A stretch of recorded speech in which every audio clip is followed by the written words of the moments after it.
السلام علیکم ورحمۃ اللہ وبرکاتہ۔ الحمد للہ رب العالمین، والصلاة والسلام علی اشرف الانبیاء وخاتم المرسلین، اشہد ان لا الہ الا اللہ وحدہ لا شریک لہ، واشہد ان محمدا عبدہ ورسولہ، صلی اللہ علیہ وعلی آلہ وصحبہ وسلم، اما بعد۔ اعوذ باللہ السمیع العلیم من الشیطان الرجیم، من ہمزہ ونفخہ ونفثہ، بسم اللہ الرحمن الرحیم۔ یا ایہا الرسول بلغ ما انزل الیک من ربک وإن لم تفعل فما بلغت رسالته واللہ یعصمک من الناس۔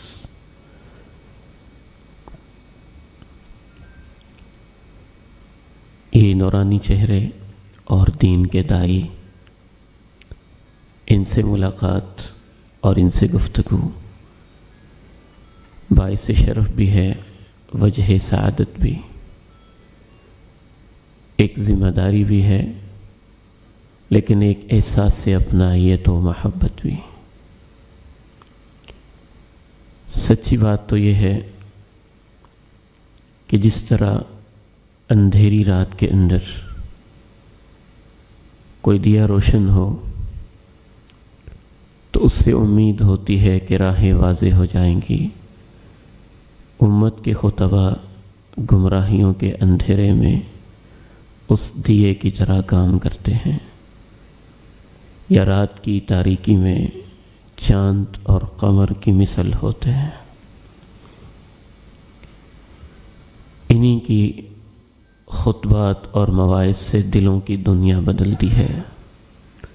کتنے ہی بے نماز ان کے واعظ سے نمازی بنتے ہیں، اور کتنے ہی ایمان سے محروم ایمان کی روشنی پاتے ہیں۔ سب سے پہلی چیز یہ ذہن میں رکھیے کہ آپ کے سامنے جو آپ کا بھائی گفتگو کر رہا ہے، اس کا یہ مطلب نہیں ہے کہ میں کچھ سکھا رہا ہوں یا آپ سیکھ رہے ہیں۔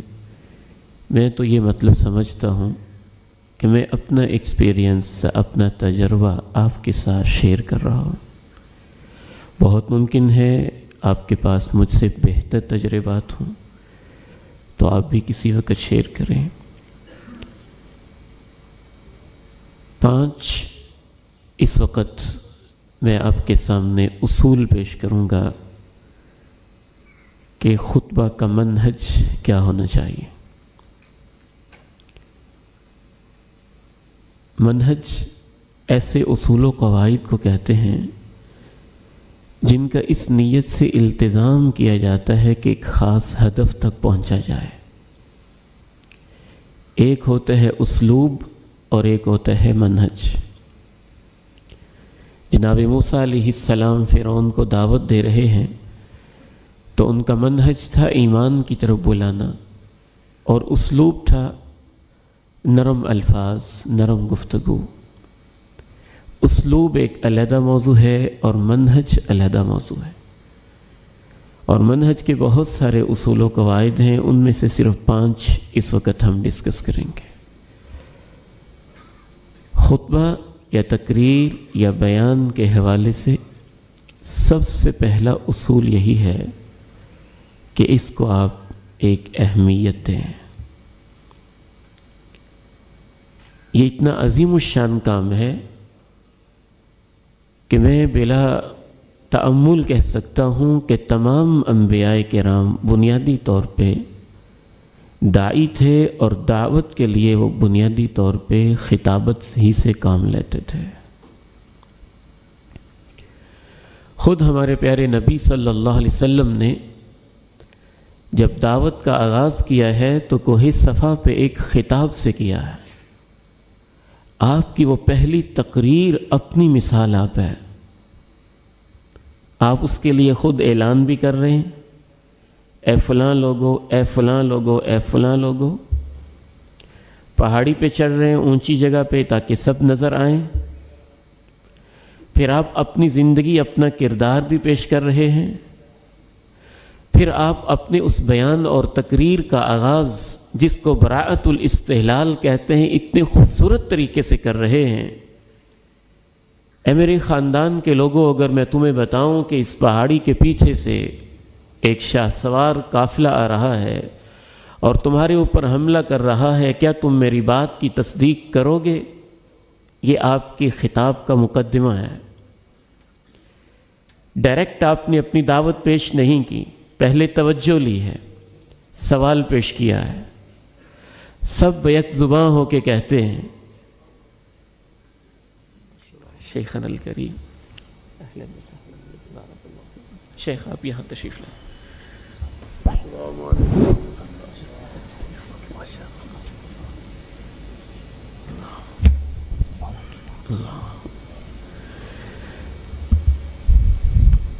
مرحبا بمشائخنا بارک اللہ فیہم ونفع بہم۔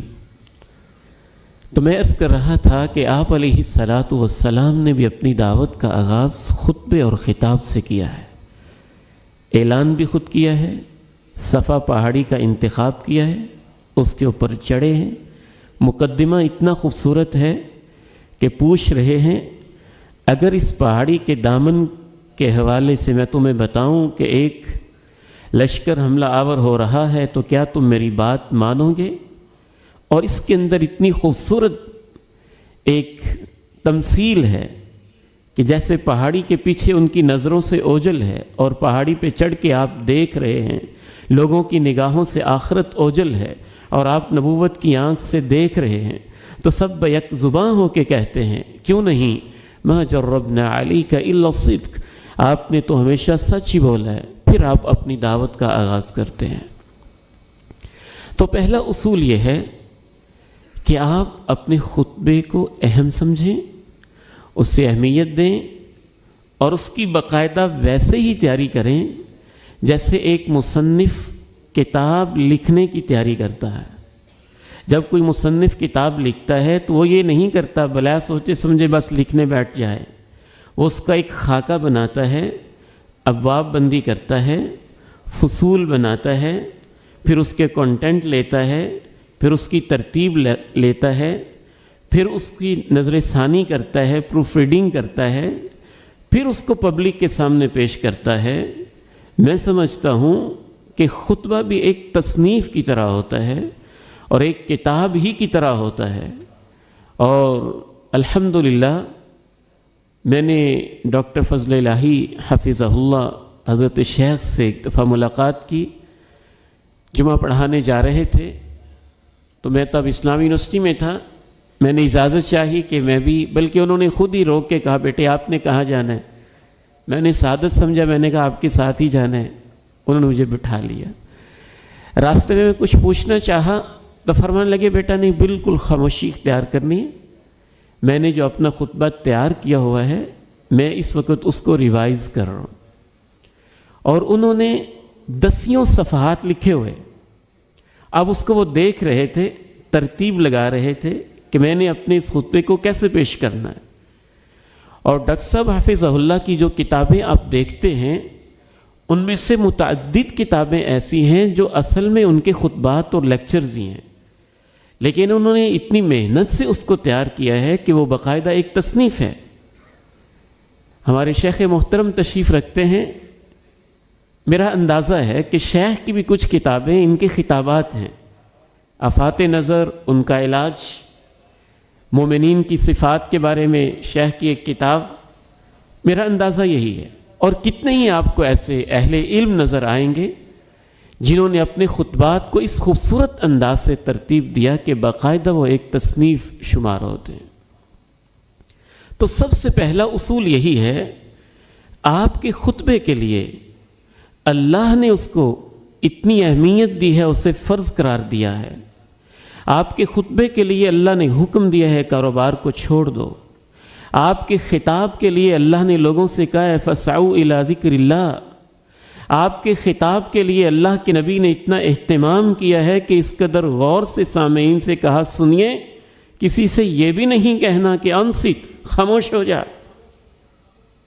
جب اللہ اور اللہ کے رسول نے آپ کے خطبے کو اتنا مقام دیا ہے اس کو فرض کا ایک درجہ دے دیا اور اس کو چھوڑنا منافقت کی علامت قرار دے دیا اور اس کے لیے کاروبار کو موقوف کر دیا اور فسعوا الی ذکر اللہ کے آرڈر جاری کر دے، اس کے باوجود اگر ایک خطیب یہ سمجھتا ہے کہ کوئی بات نہیں، تقریر سے کیا ہوتا ہے، ان کو کون سی یاد رہتی ہے، وہی کوئی سنا دیں گے جو ذہن میں آئے گی، تو ہمارے شیخ ڈاکٹر فضل الہی حفظہ اللہ فرماتے ہیں کہ وہ اپنے سینکڑوں سامعین کی خیانت کر رہا ہوتا ہے،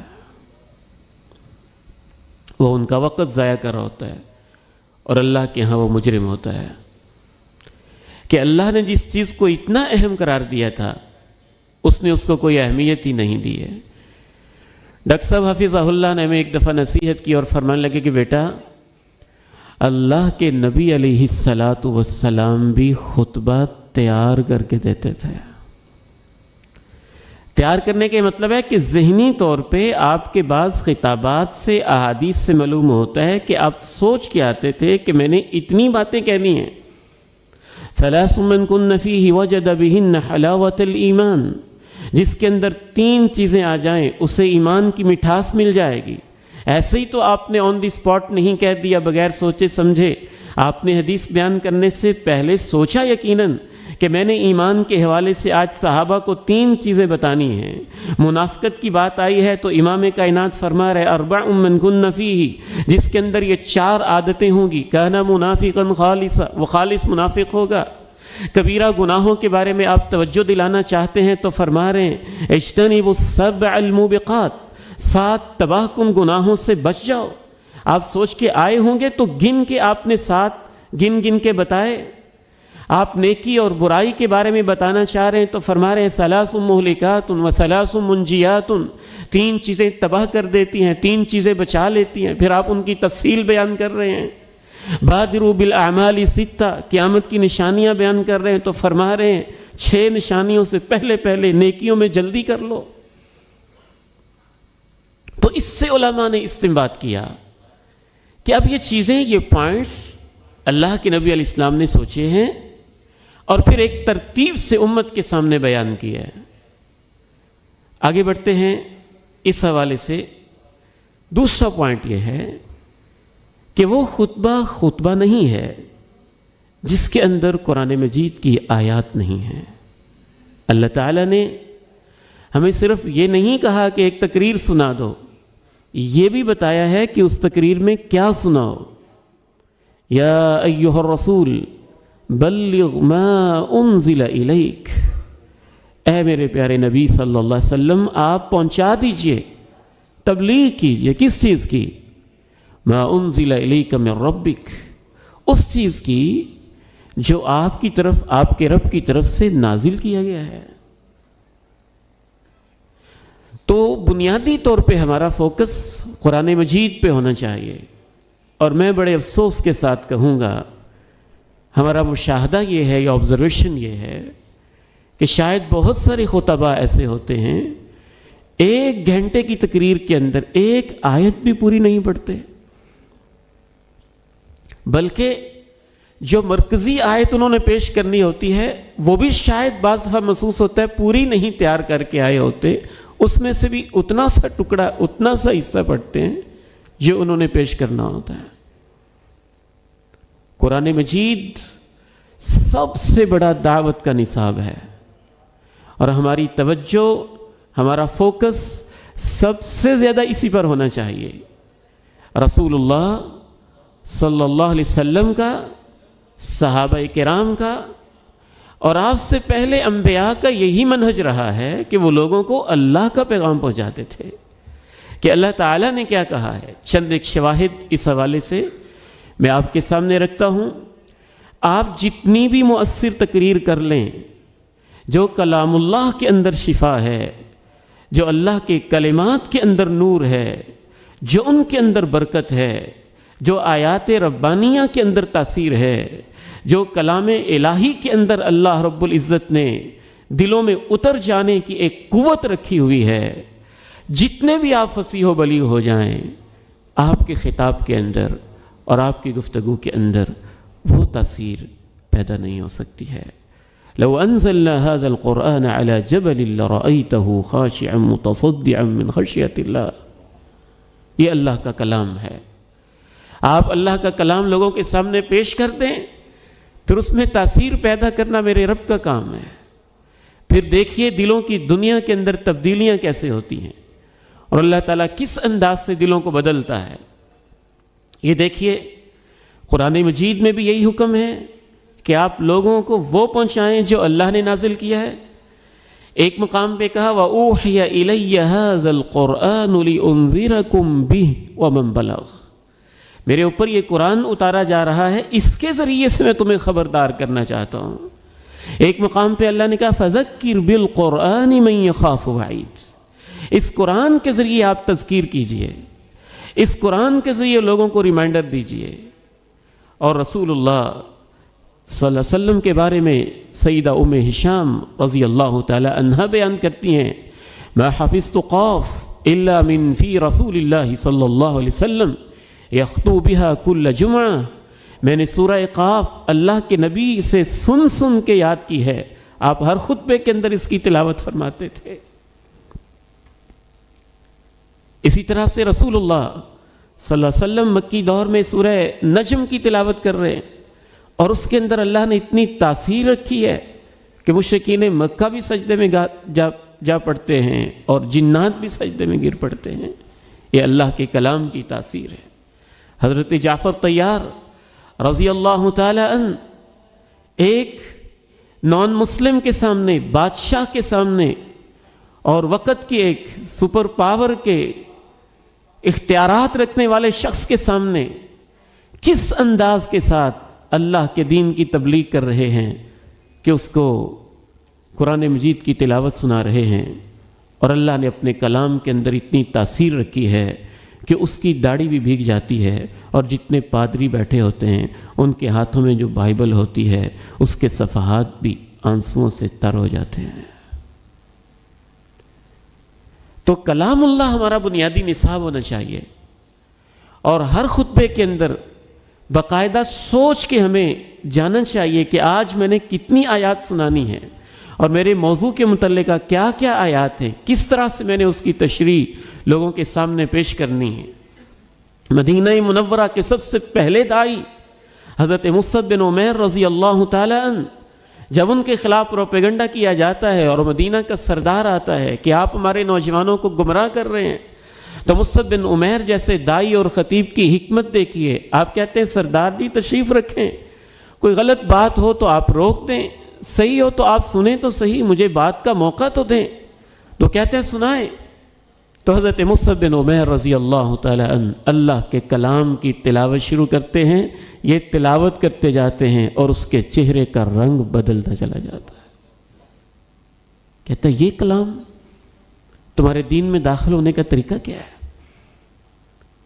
رسول اللہ صلی اللہ علیہ وسلم ارشاد فرماتے ہیں ہر نبی کو اللہ نے معجزہ دیا ہے جسے دیکھ کے لوگ اس پہ ایمان لاتے رہے ہیں. وَإِنَّمَا الَّذِي أُوتِيتُهُ، جو اللہ نے مجھے معجزہ دیا ہے وہ اللہ کی نازل کردہ وحی ہے اور مجھے امید ہے کہ میرے اوپر سب سے زیادہ لوگ ایمان لائیں گے. آج اس وقت بھی قرآن مجید اپنی تاثیر پوری دنیا کے اندر منوا چکا ہے اور بہت سارے غیر مسلم صرف اور صرف قرآن مجید کو پڑھ کے دین کی طرف داخل ہو رہے ہیں. اس لیے اپنے خطاب کا یہ منہج بنائیں، اپنی تقریر کا، اپنی گفتگو کا اور اپنے بیانات کا، کہ اس کے اندر قرآنی آیات کی کثرت ہو، اس سے استشہاد کریں، اس کو پڑھیں. کس طریقے سے اس کو ہم پیش کر سکتے ہیں؟ اس کے بھی دو طریقے ہیں. ایک طریقہ یہ ہے جس کو التفسیر التحلیلی کہا جاتا ہے کہ آپ موضوع ہی کسی آیت کو بنا لیں. آیت الکرسی کی تفسیر ہے، سورہ فاتحہ کی تفسیر ہے، سورہ بقرہ کی آخری آیات کی تفسیر ہے، سورہ حجرات کی تفسیر ہے، آخری چاروں کل کی تفسیر ہے، سورہ مومنون کی ابتدائی آیات کی تفسیر ہے، سورہ کہف کی تفسیر ہے، بروج اور طارق کی تفسیر ہے. اگر آپ کو خطابت کرتے ہوئے 15-20 سال ہو گئے ہیں اور کبھی آپ نے تفسیر کو اپنا موضوع ہی نہیں بنایا ہے اور لوگوں تک اللہ کا پیغام پہنچانا باقاعدہ یہ آپ کی خطابت کا حصہ ہی نہیں ہے، تو آپ کو اپنے منہج اور اپنے طریقہ کار کی نظر ثانی کرنی ہوگی۔ ایک دوسرا طریقہ ہے جس کو ہم التفسیر الموضوعی کہتے ہیں، کہ آپ جو موضوع پیش کر رہے ہیں سب سے پہلے اس کو قرآن مجید سے ڈھونڈیں۔ اور اب تو اس قدر آسان ہے، بالخصوص اس حوالے سے میں 2 اپلیکیشنز آپ کے سامنے رکھنا چاہوں گا۔ ایک ہے الباحث القرآنی، بہت سارے اہل علم جانتے ہوں گے، اور جو میرے نوجوان طلبہ بیٹے یا بھائی نہیں جانتے وہ نوٹ کر لیں۔ پلے سٹور سے الباحث القرآنی آپ ڈاؤن لوڈ کریں، اس کو اپنے موبائل میں سیو کریں۔ الباحث القرآنی ایپ کی یہ خصوصیت ہے کہ آپ مادے کے لحاظ سے ڈھونڈنا چاہتے ہیں تو بھی آ جائے گا، فعل کے لحاظ سے ڈھونڈنا چاہتے ہیں تو بھی نتائج آ جائیں گے، اسم کے لحاظ سے ڈھونڈنا چاہتے ہیں تو بھی آپ کے سامنے نتائج آ جائیں گے، اور پوری آیات کی آپ کے سامنے فہرست آ جائے گی۔ مجھ سے کئی طلبہ بعض دفعہ پوچھتے ہیں کہ آپ کیسے تیاری کرتے ہیں؟ تو واللہ عالم، سچی بات تو یہ ہے، مجھے تو جو تھوڑا بہت تجربہ ہے دعوتی میدان میں، یہی محسوس ہوتا ہے کہ اصلاح کے لیے اور خود اپنی اصلاح کے لیے اور لوگوں کی اصلاح کے لیے اللہ کے کلام سے بہتر تیاری کے لیے کوئی کتاب نہیں ہے، بشرطے کہ اس کو صدق کے دل سے پڑھا جائے، آیات کے سیاق و سباق کو دیکھا جائے۔ آپ حیران ہوں گے قرآن مجید جس طرح سے موضوع کو نکھارتا ہے، دنیا میں کوئی اور کتاب اس طرح کی ہے ہی نہیں۔ آپ ظلم کے موضوع پہ بیان کرنا چاہتے ہیں، عدل کے موضوع پہ بیان کرنا چاہتے ہیں، توحید کے موضوع پہ بیان کرنا چاہتے ہیں، اتباع رسول کے موضوع پہ بیان کرنا چاہتے ہیں، حب رسول کے موضوع پہ بیان کرنا چاہتے ہیں، کسی بھی موضوع پہ آپ بیان کرنا چاہتے ہیں، قرآن مجید سے وہ موضوع ڈھونڈیں، اس موضوع کو اس ایپ سے ڈھونڈ لیں، یا تبویب القرآن کی جو کتابیں ہیں اس سے ڈھونڈ لیں، یا المعجم المفہرس لالفاظ القرآن جیسی جو کتابیں اگر آپ اس کا زیادہ ذوق رکھتے ہیں تو اس سے آپ ڈھونڈ لیں۔ ایک تو ڈھونڈنے کا یہ طریقہ ہے کہ ان کتابوں سے یا ان اپلیکیشن سے وہ الفاظ ڈھونڈیں کہ قرآن مجید میں کذب کا لفظ کتنی دفعہ آیا ہے، اس کا سیاق و سباق کیا ہے، کس کس معنی میں آیا ہے، ظلم کا لفظ کتنی دفعہ آیا ہے، کس کس معنی میں آیا ہے، کس سیاق و سباق میں آیا ہے، صدق کا لفظ کتنی دفعہ آیا ہے، کس سیاق و سباق میں آیا ہے، کس کس معنی میں آیا ہے۔ آپ کے سامنے موضوع اتنا نکھر کے سامنے آئے گا کہ آپ حیران رہ جائیں گے، کہ آپ کو ایسے لگے گا کہ اللہ کے کلام نے تو وہ پہلو رکھے ہیں جو ہم نے کبھی سوچے ہی نہیں تھے۔ پھر اس لفظ کا متضاد بھی ڈھونڈ لیں، آپ صدق پہ گفتگو کر رہے ہیں تو کذب کو بھی ڈھونڈ لیں، آپ عدل پہ گفتگو کر رہے ہیں تو ظلم کو بھی ڈھونڈ لیں، اور تیسرا اس کا طریقہ یہ ہے کہ اس کے مترادفات بھی ڈھونڈ لیں۔ آپ عدل پہ گفتگو کر رہے ہیں تو القسط کو بھی دیکھ لیں، آپ الانصاف کے لفظ کو بھی دیکھ لیں، آپ المیزان کو بھی دیکھ لیں، اس کے مترادفات کو بھی دیکھ لیں۔ تو انشاءاللہ تعالی جب آپ اس طرح سے قرآن مجید پہ فوکس کر رہے ہوں گے تو یہ قرآن مجید آپ کے سامنے وہ پہلو رکھے گا جو عام روزمرہ زندگی میں عام کتابوں سے پڑھنا آپ کے لیے ممکن نہیں ہوگا۔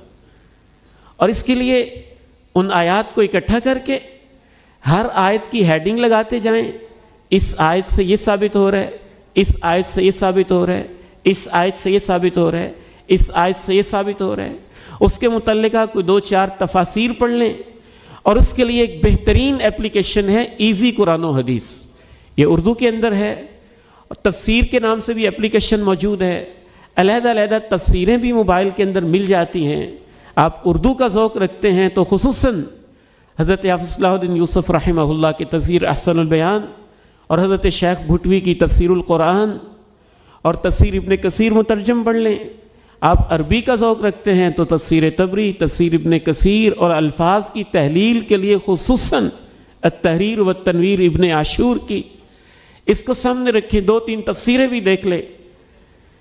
پھر تفسیروں کی ایک علیحدہ سلیکشن بھی ہوتی ہے کہ آپ کا موضوع کیا ہے۔ کچھ تفسیریں تقابل ادیان کے حوالے سے زیادہ اہم ہیں، کچھ الفاظ کی تحلیل کے حوالے سے اہم ہیں، کچھ کسی حوالے سے اہم ہیں، وہ ایک علیحدہ موضوع ہو جائے گا۔ بہرحال قرآن مجید پہ توجہ کرنے کی ضرورت ہے، یہ دوسرا اصول ہے۔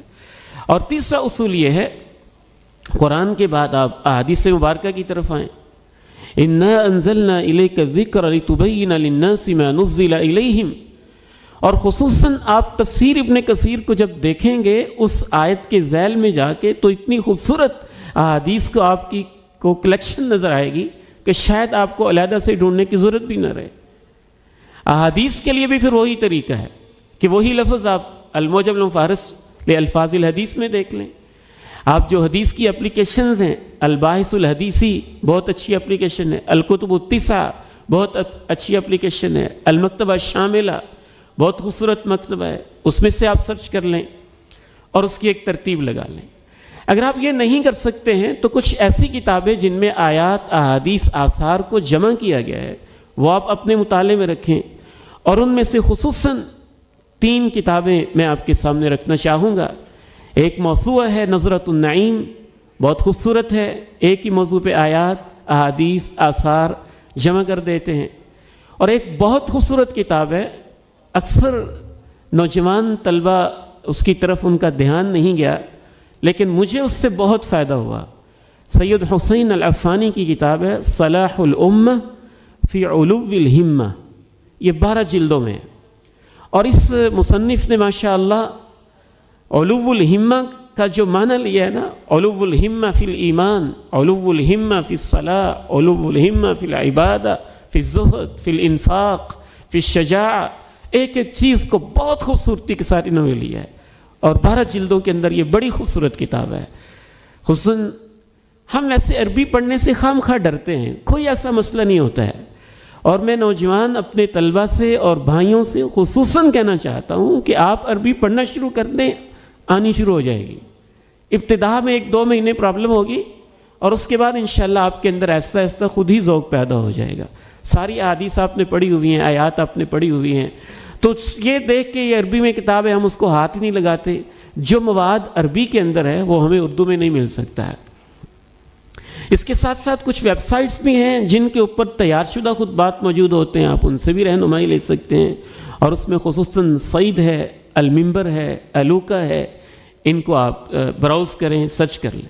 چوتھا اصول خطابت کے منہج کے حوالے سے یہ ہے، الایمان قبل الاعمال والاحکام، ایمان کو زیادہ موضوع بنائیں، اس پہ زیادہ محنت کریں۔ اللہ پر ایمان، اللہ کی صفات، اللہ کی عظمت، اللہ کا جلال، اللہ کی کبریائی، رسول اللہ سے محبت، رسول اللہ پر ایمان، آخرت پر ایمان، قبر و حشر کا تذکرہ، جنت و جہنم کا تذکرہ۔ انبیاء کا منہج یہی رہا ہے، آپ پورے قرآن مجید کو کھنگال لیجئے، انبیاء کرام اسی سے اپنی دعوت کا آغاز کرتے تھے، عقائد کی اصلاح سے، ایمان کے اوپر محنت، کیونکہ جب ایمان پہ محنت ہو جاتی ہے پھر اعمال کی طرف لانا اور اصلاح کرنا آسان ہو جاتا ہے۔ یا ایھا الذین آمنوا آمنوا باللہ ورسولہ قل لعبادی الذین آمنوا یقیموا الصلاۃ، یہ ایمان والے ہیں ان سے کہیں کہ نماز کی پابندی کریں۔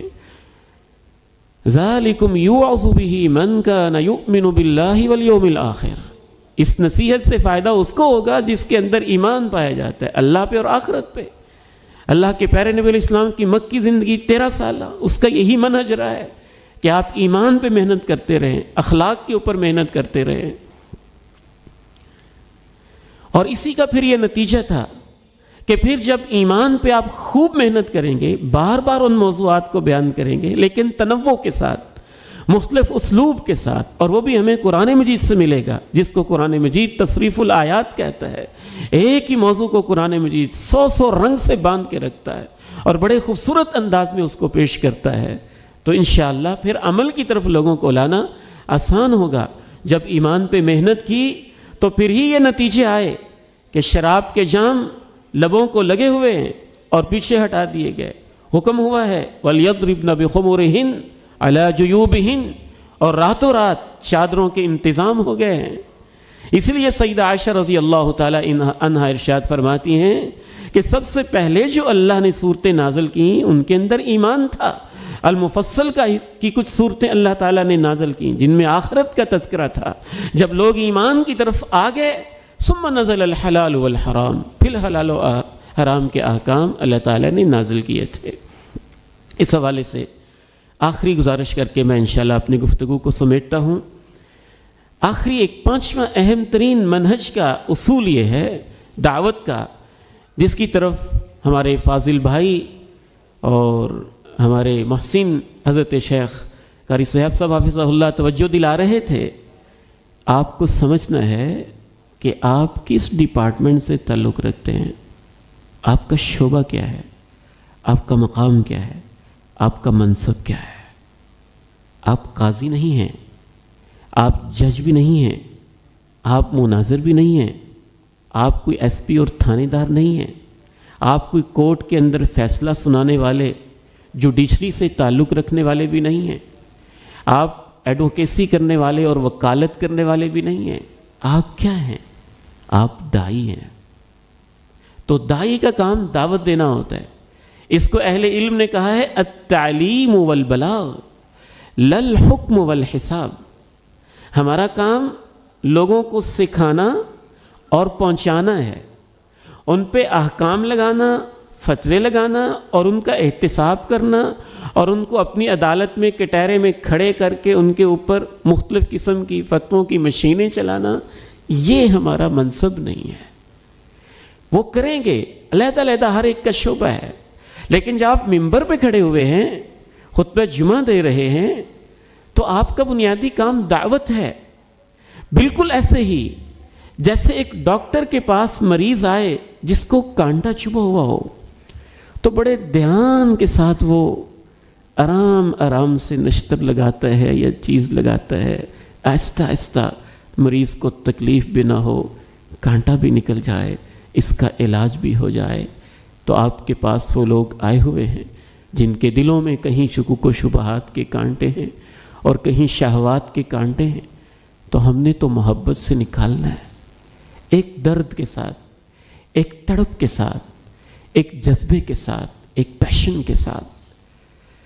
تو ہمارا منصب دعوت ہے، اور ہمیں یہ ذہن میں رکھنا ہے کہ ہم جب ممبر پہ کھڑے ہوئے ہیں تو دعوت دینے کے لیے کھڑے ہوئے ہیں۔ اللہ تعالیٰ نے اس موضوع کو وضاحت کے ساتھ کیا، یتلو علیہم آیاتہ ویزکیہم ویعلمہم الکتاب والحکمہ۔ پیغمبر کے یہ مناصب ہیں اور ہم پیغمبر کے وارث ہیں۔ فَإِن تَوَلَّيْتُمْ فَإِنَّمَا عَلَىٰ رَسُولِنَا الْبَلَاغُ الْمُبِينُ فَإِنَّمَا عَلَيْكَ الْبَلَاغُ وَعَلَيْنَا الْحِسَابُ۔ اللہ نے اپنے پیغمبر سے کہا آپ کا کام پہنچانا ہے، حساب لینا ہمارا کام ہے۔ لَسْتَ عَلَيْهِمْ بِمُصَيْطِرٍ وَمَا أَنْتَ عَلَيْهِمْ بِوَكِيلٍ۔ تو یہ آیات ہمارے ذہن میں ہونی چاہیے کہ ہم دعوت کے مقام پہ کھڑے ہوئے ہیں، اس لیے ہمارا کام دعوت دینا ہی ہے۔ وہ اعرابی جس نے مسجد میں آ کے پیشاب کر دیا، اس پہ فتویٰ لگایا جا سکتا تھا، لیکن آپ نے اس کو تعلیم دی اور دعوت دی اور پیار اور محبت سے سمجھایا ہے۔ معاویہ بن حکم رضی اللہ تعالیٰ جن سے نماز میں خطا ہو گئی، تو آپ نے ان کو بھی دعوت دی ہے اور سمجھایا ہے۔ دو بھائی ہیں، ان میں سے ایک کو فتویٰ لگانے کا بڑا شوق ہے اور دوسرے کے اوپر گناہ میں اس کو دیکھ کے کہتا ہے اللہ تجھے کبھی معاف نہیں کرے گا، اور اس کے اوپر اللہ کی عدالت لگتی ہے اور اللہ کہتے ہیں اس کو تو میں نے اپنی رحمت سے معاف کر دیا۔ من ذا الذی یتألی علیہ، تو کون ہوتا ہے میری رحمت کے اوپر پابندیاں لگانے والا؟ تو یہ چند ایک بنیادی سی باتیں تھیں جو میں نے آپ کے سامنے رکھیں، اور اس کے ساتھ ساتھ ہمیں اسلوب پر بھی توجہ کرنی چاہیے۔ اور اس حوالے سے بس گزارش یہ ہے کہ اسلوب کے لیے بہت ساری چیزیں اہم ہیں، لیکن صرف ایک نقطے پہ توجہ دلانا چاہوں گا، اس کے لیے زبان دانی اور زبان شناسی اور اردو کا مطالعہ بہت اہم ہے۔ اور وہ اس طرح نہیں ہوتا کہ جس دن آپ نے خطبہ دینا ہے اسی وقت سب کچھ تیار ہو جائے گا۔ میں عموماً اس کی مثال دیتا ہوں کہ جس پہلوان نے میدان کے اندر اترنا ہے نا، تو وہ شروع ہی سے ریہرسل کر رہا ہوتا ہے، پریکٹس کر رہا ہوتا ہے، تو پھر اس کی سابقہ پریکٹس اور غذا اور بادام اور مربے وہ مقابلے والے دن کام آتے ہیں۔ یہ نہیں کہ پہلے تو وہ کبھی کچھ کرے ہی نہ، اور جس دن کشتی ہے اسی دن ہی آدھا کلو بادام کھا لے تو فائدہ کی بجائے نقصان ہی ہوگا۔ تو زبان آنے کے لیے ضروری ہے کہ آپ اردو کے جو اچھے ادیب ہیں ان کو پڑھتے رہیں۔ اللہ تعالیٰ سے دعا ہے کہ رب کریم مجھے اور آپ کو دعوت کا صحیح جذبہ بھی نصیب فرمائے اور صحیح منہج بھی نصیب فرمائے، اور ہمیں جو ہم سے غلطیاں ہو جاتی ہیں اللہ تعالیٰ معاف فرمائے اور ہماری اصلاح فرمائے۔ وآخر دعوانا الحمدللہ۔